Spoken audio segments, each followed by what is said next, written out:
Como os he puesto en este título, me gustaría que pensáramos en esta resurrección de Jesús a la luz de las lágrimas de María Magdalena.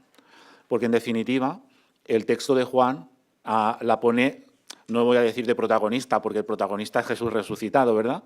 Pero dentro de todo el mundo que va interviniendo en esta historia que nos ha leído Katia, en esta narración de ese día, pues María va a cobrar un importante protagonismo, ¿no? en todo el tiempo, en toda la escena.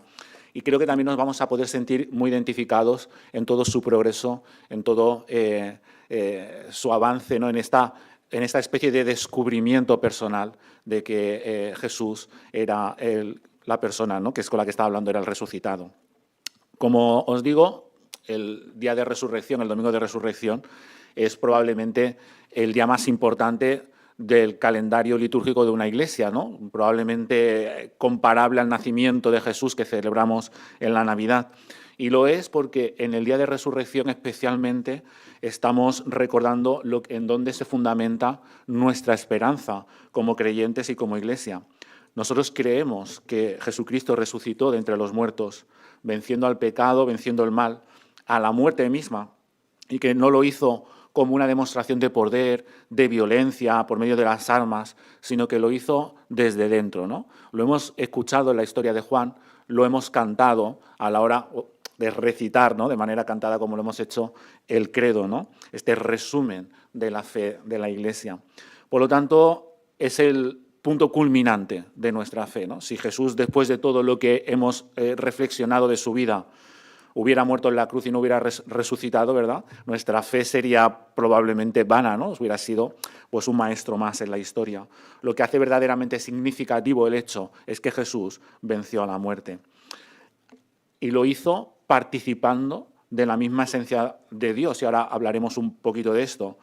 Y, en definitiva, acaba mostrando que el sufrimiento, ese sufrimiento que se ve en la cruz, esa muerte que hemos reflexionado en la cruz y que en alguno de estos días de Semana Santa se ha hecho tan patente, tan palpable, se ha transformado en alegría y en esperanza, ¿no? Otro de estos contrastes absolutos, ¿no? del Evangelio. Dios ha entrado en la historia y ha transformado la muerte, el dolor y el llanto, probablemente el momento más trascendental, ¿no? Bajo el cual prácticamente todos vivimos nuestra vida, ¿no? marcados de una manera o de otra. Dios lo va a transformar en alegría y en vida abundante, vida eterna, como dirá el Evangelio de Juan, ¿no? En los 4 evangelios, María Magdalena tiene su papel. En este, como digo, es absolutamente destacado en Juan, ¿no? Ella va a descubrir la tumba vacía, va a ser la primera en llegar al lugar, después van a llegar tanto Pedro como el discípulo amado, que no se dice el nombre, se especula que es Juan, ¿verdad? Pero no, el Evangelio no cita ese nombre.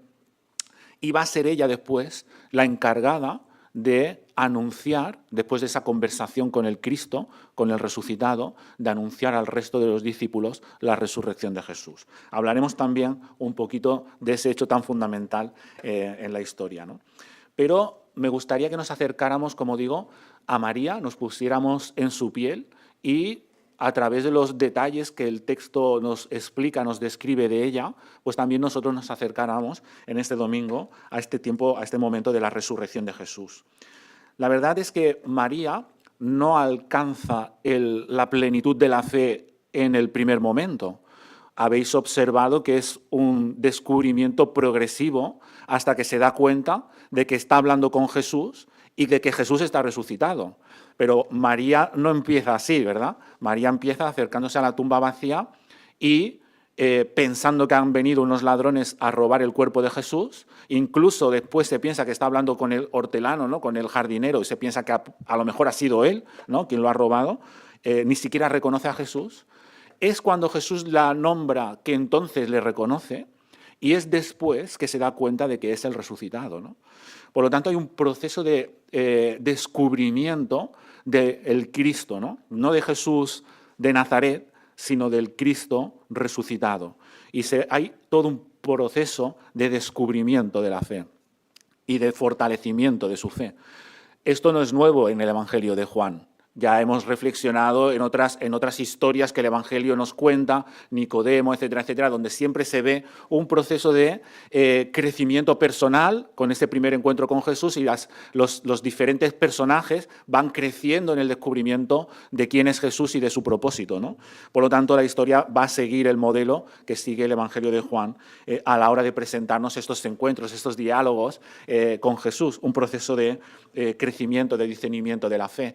Como os he dicho muchas veces, también debemos de tener la Iglesia del momento en mente, ¿no? Un proceso en el cual la Iglesia también necesitaba reencontrarse, redefinir su fe en el momento histórico en el que le tocaba vivir, ¿no?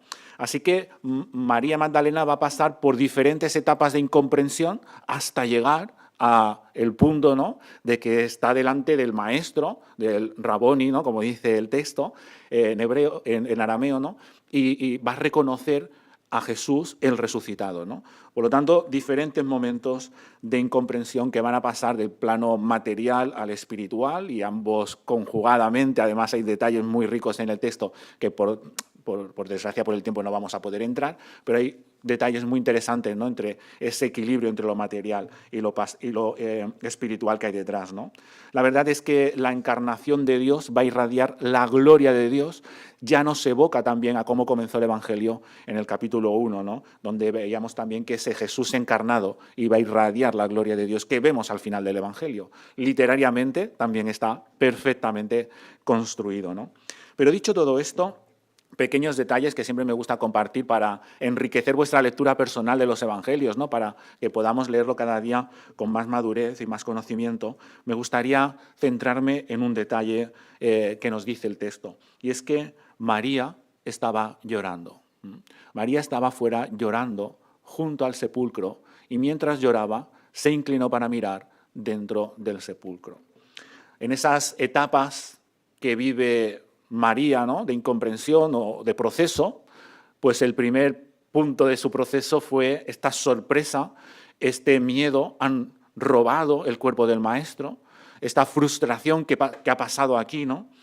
Y eso le provoca el llanto, ya bien marcado por el dolor o bien marcado por esa frustración. Pero claro, podríamos ponernos en su piel, ¿no?, con toda la historia que María ya había tenido con Jesús y que el Evangelio nos ha narrado, ¿no?, con el encuentro que ella tuvo con Jesús, con todo lo que ella ha vivido con el Maestro. Y ahora, a su entender, el cuerpo del Maestro ha sido robado, ¿no? Frustración, dolor, incomprensión. Este camino de fe parece que se ha acabado, ¿no? El Maestro ya no está. ¿Qué había detrás de las lágrimas, ¿no?, de María? Y yo imagino que, de alguna manera, nosotros podríamos sentir lo mismo, ¿no?, si estuviéramos en su lugar. Aunque había detalles y signos de la resurrección, y el relato detalla, ¿no?, cómo están puestas las prendas, etcétera, etcétera, pero María no parece detectar ninguna de esas señales, ni parece deducir que Jesús ha resucitado, ¿no? Ella no lo comprende. Incluso los ángeles que están allí, que evocan, ¿no?, al antiguo altar, ¿no?, del Arca de la Alianza, tampoco acaba de comprender, ¿no?, esa referencia, ¿no?, que se hace a ese pacto con Dios en el pasado. María no acaba de ligar todos esos detalles, ¿no?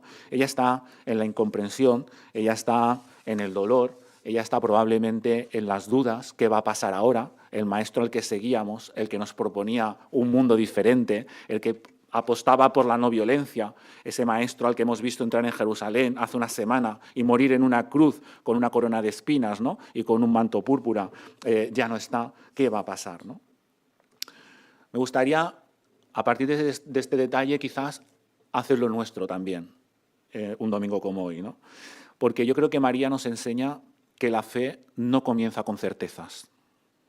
La fe no comienza con certezas, sino que muchas veces comienza en la confusión, en el dolor, en las lágrimas. A veces, incluso en una comunidad especialmente como la nuestra, ¿no?, en donde queremos incluir a todo el mundo y la gracia está por delante de todo. Una comunidad abierta, con el coste que eso supone, ¿verdad?, a la hora de recibir y acoger a las personas. Pero esto es especialmente importante, ¿no?, porque ¿a dónde están nuestras seguridades? Y esas personas, ¿no?, que recibimos, y nosotros formamos parte, ¿no?, ¿desde qué lugar vienen? ¿Desde qué lugar se encuentran con Jesús? Hay quienes van heridos por la vida, hay quien tiene frustración, ya sea porque les han herido en su vida personal, ya sea incluso por heridas que han recibido en la propia Iglesia o en la sociedad, por diferentes razones. Pero ¿cuántas veces no llegamos a Jesús con las lágrimas en los ojos, ¿no? Como María Magdalena llegaba al sepulcro en esa mañana de domingo, ¿no? Yo creo que la Iglesia es un lugar donde está bien llegar con lágrimas en los ojos. Está bien permitirnos dudar, permitirnos no entender todas las cosas, aunque puedan parecer muy evidentes para los demás, ¿no? A donde podamos incluso confundirnos y que eso no tenga por qué alejarnos de nuestro diálogo con Jesús y de nuestra comunión con Jesús, donde pueda haber espacios no solo para que personalmente podamos lidiar con el dolor, sino espacios comunitarios donde el dolor, la pregunta o la búsqueda sean bienvenidos y no sean juzgados, ¿no? Porque ese fue el caso de María. María se le permitió en el día más importante de la cristiandad, ¿no?, pasar por ese proceso. Quizás como comunidad también deberíamos de sentir ese llamado de estar al lado de las personas que pasan por procesos, ¿no?, de pérdida, de exclusión, de reconstrucción de su fe, porque cuántas veces como cristianos no hemos tenido que reconstruir la fe a lo largo de nuestro caminar con Jesús, ¿no?, reconociendo que Dios también se revela en medio de la vulnerabilidad. Permitirnos ser vulnerables para que Dios se haga presente en nosotros. Las lágrimas no son ausencia de fe, sino que muchas veces es el comienzo de la fe. Y este detalle me parecía muy interesante en la vida de María Magdalena. Otro detalle, así no me encallo demasiado y os lo quiero compartir con una cierta brevedad. Otro detalle es que Jesús nombra a María. Jesús le dijo María y volviéndose ella le dijo Raboni, que quiere decir maestro. Hombre, ya llevaban un tiempo de conversación, ya había habido un diálogo, una interactuación entre ellos, pero cuando Jesús le pronuncia su nombre, es cuando María cae, que no está delante del jardinero, sino que está delante del maestro. Esto es como, no hay nadie que diga mi nombre como lo dice mi madre. No sé si me entendéis.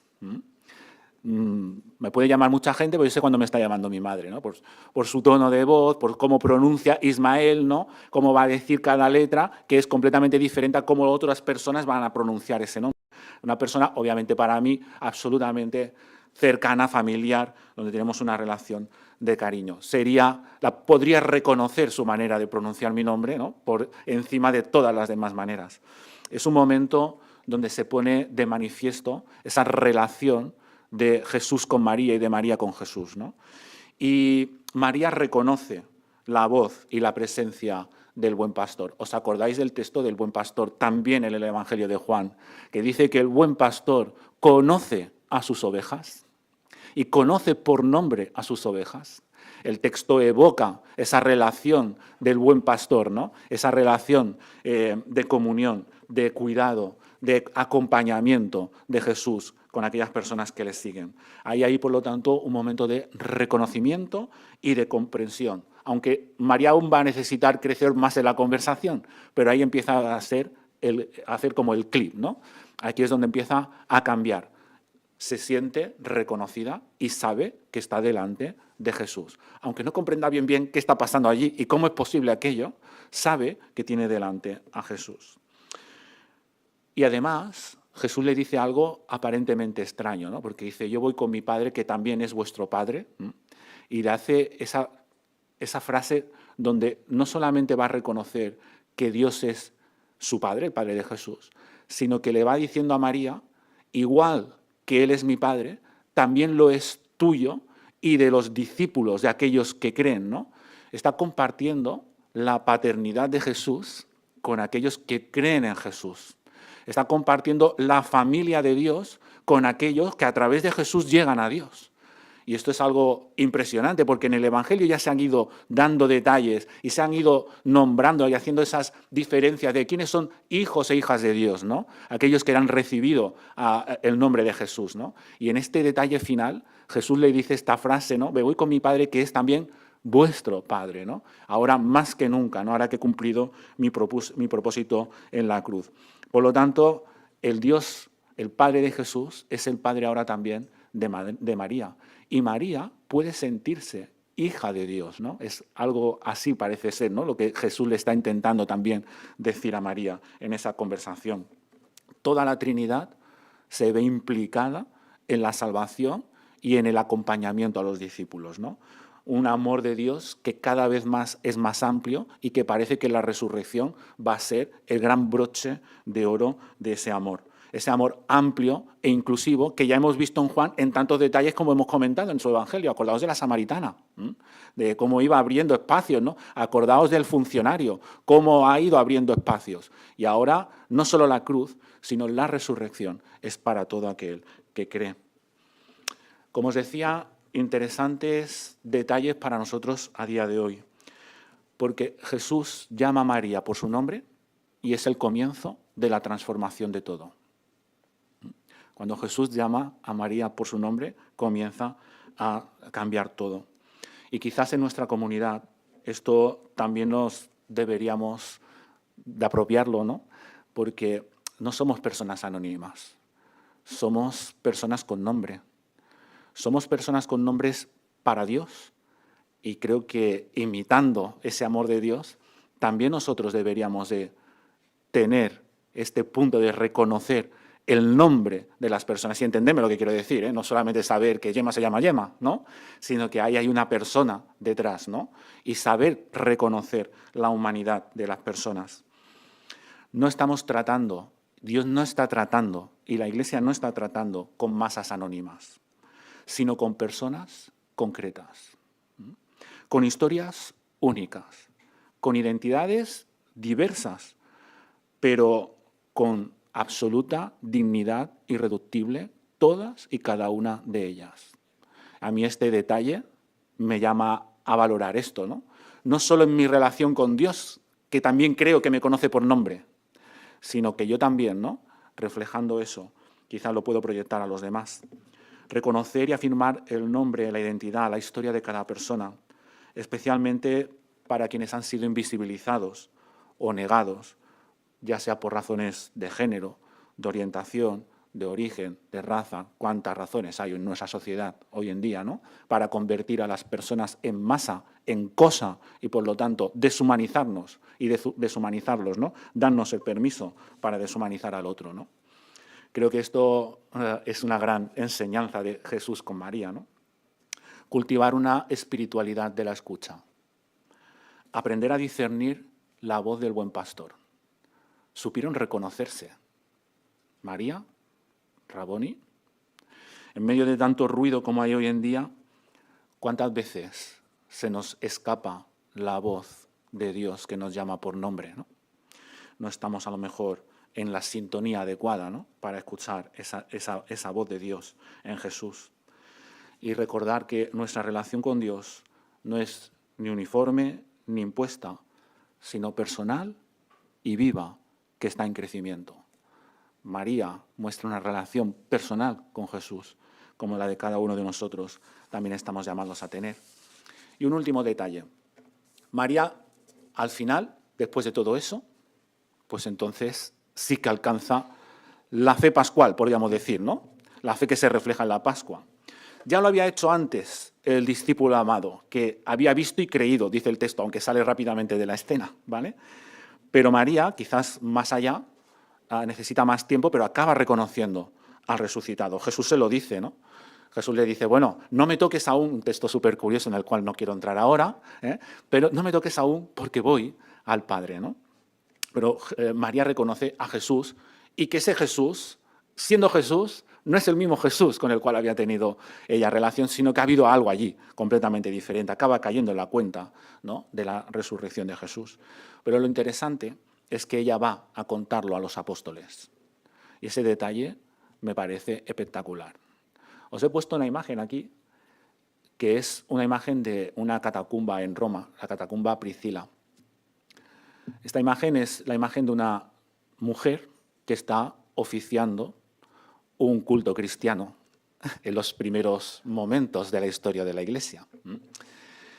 se ha debatido, o sea, han corrido ríos de tinta sobre esa imagen y su interpretación, pero me parece que no se puede negar lo evidente, por más que haya muchos intereses en hacerlo, pero aún así vosotros sois libres de investigar todo por Internet, por supuesto.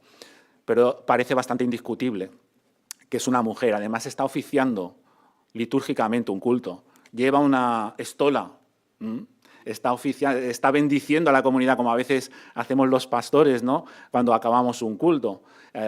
Está teniendo una manera absolutamente litúrgica de presidir una reunión. Y es una mujer. No importa lo que queramos decir, ¿no?, como otros textos en la Biblia se han querido ocultar nombres de mujer con nombres masculinos, ¿no?, y obviamente son nombres de mujer, ¿no? ¿A dónde voy yo con todo esto? Pues que resulta muy interesante que Jesús pusiera en boca de María el anuncio de la resurrección. Porque la mujer en el siglo I, ¿quién era? Ni siquiera era persona, entendedme, con las normas, leyes y cultura de la época. Era, vamos a decirlo así, una persona de segunda categoría, a quien debería haber correspondido el honor, podría haber sido a Pedro o al discípulo amado, que habían ido junto a ella, ¿no?, al sepulcro. ¿Quién dos personas mejores que ellos dos para ser los depositarios del anuncio de la resurrección, ¿no? Pero el Evangelio pone en la boca de María el anuncio de la resurrección al resto de los discípulos. Ella es la apóstol de los apóstoles, como muchos las han descrito, ¿no? Es la apóstol de los apóstoles.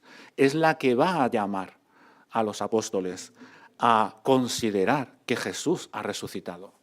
Después vendrá Galilea y hablaremos y vendrán otras cosas, pero de momento es ella la que anuncia al resucitado. Ella señala inequívocamente a Jesús como el resucitado, aquel que ha vencido el pecado, al sufrimiento, al mal y a la muerte, y aquel que está ofreciendo esperanza y resurrección a nosotros y a toda la creación, ahora y en el futuro. María es la depositaria. ¿Por qué se ha apartado a la mujer de la vida de la Iglesia? Pues también han corrido ríos de tinta, ¿no?